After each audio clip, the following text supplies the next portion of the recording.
Today we learn how to enable cache plugin for your website. Sometimes our website give a cache related issue.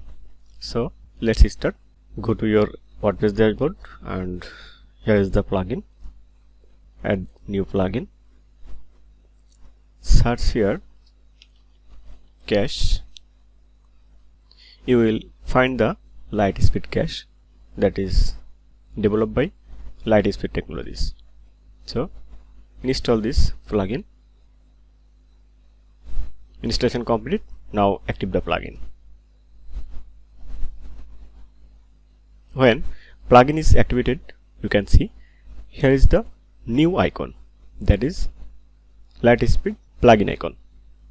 Click on this and you parse all the cache and parse all ls cache and parse all CSS and JavaScript cache.